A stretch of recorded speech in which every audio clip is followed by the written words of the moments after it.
Hey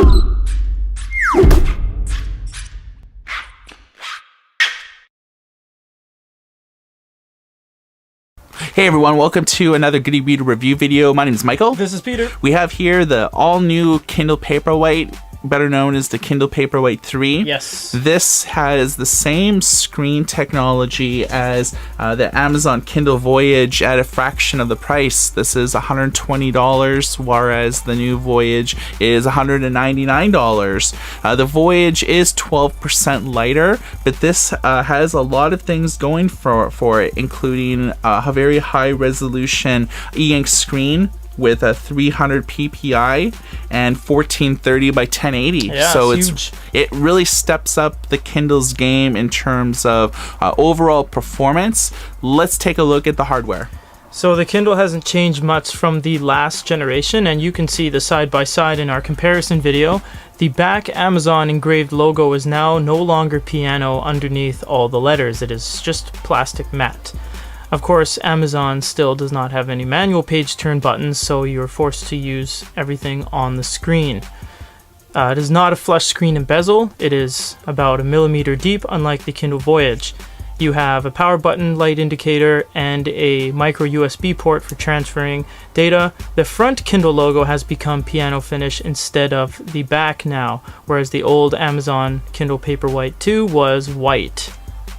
So this is the home screen for the all-new Kindle Paperwhite. As you can see here, that if you've ever used a Kindle before, modern Kindle, you'll notice that there's the home, back, glow light, shopping, search, and Goodreads option. Goodreads is a social book discovery network. You can form virtual book clubs.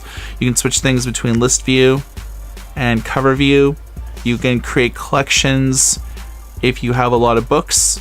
There's an experimental web browser, and a future video will show you exactly how to use this. I love it. 7 generations of Kindles. Right. 3 Paperwhites later. Yeah. Experimental browser. So you have books that are on the cloud, which are books that you've purchased maybe on other e-readers, tablets, smartphones, and whatnot, but then aren't necessarily on the device. And you can toggle back and forth to choose what's actually on the storage. Yeah, so you can keep your e-reader nice and clean. Let's take a look at the reading experience. We have Sycamore Row by John Grisham. So page turns are to be expected, as expected, are very clean, refreshes every 6 to 10 pages kind of thing. We have different options here. We have text. This is probably the most go-to you're going to be going to because it is everything here. This is the size, margins, line spacing, and fonts. Back in the Paperwhite 2, Cecilia was the default font. Now we're sitting on Bookerly as the default font. Here's the differences between the two of these fonts.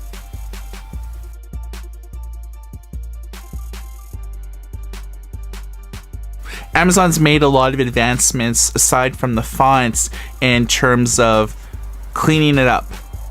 So you'll notice that there's a lot of new options here in terms of changing the size of the font, and everything is nice and readable.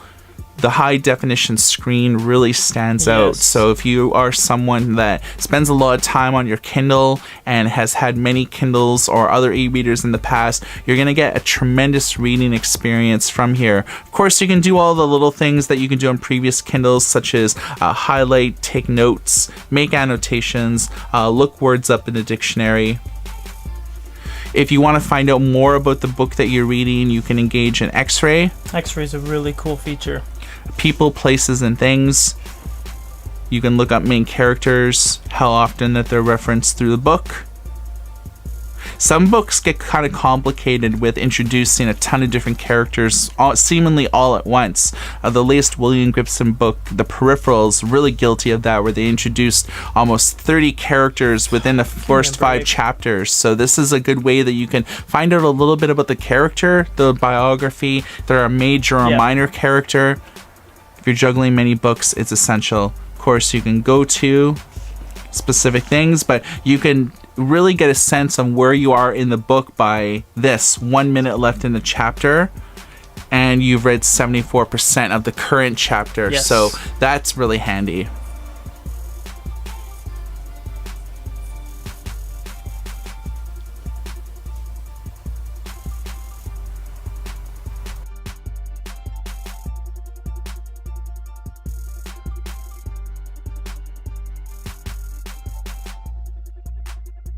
We know it's an e-reader, so you're meant to read books, but this handles PDFs rather well. So this is the Dungeons and Dragons Monsters Manual. We choose this because it has an even mix of shades, text, and pictures. So we're just going to do some pinch and zooms. You have to be very patient with it because pinch and zooming can take a while. You'll notice you have a mini map with a locator showing you where you are on the page. Once you let go, it is a very large PDF, so it takes about 3 or 4 seconds to fully render. You can see the grays are very nice, very crisp. The resolution on his claw is very nice, and you actually get long presses, which no other e-reader does without the use of a stylus. What you can do from here is all of the normal functions you can do in an e-reader, on an e-book, highlight, add note, even translation on any PDF. So that's tremendously valuable on the Amazon Kindle Paperwhite. Yeah, translations are important because you can convert one word or one phrase to another language entirely, which is very useful. So the PDF experience on the Kindle is satisfactory, but it's not great. If you're looking for a dedicated PDF reader, we recommend Sony Digital Paper or to invest in a tablet. E-readers are just not indicative of a great PDF experience when it comes to extensive PDFs. It's only for basic PDFs. Newspapers, magazines will not work. A rule of thumb is if it's very image heavy, then it's not. You're not going to get a great PDF experience. But if it's just written words, it's perfectly satisfactory. Amazon has made a lot of advancements with the Kindle Paperwhite 3, the all-new Kindle, etc., etc. They have it basically just improved the screen technology itself. Most things are exactly the same.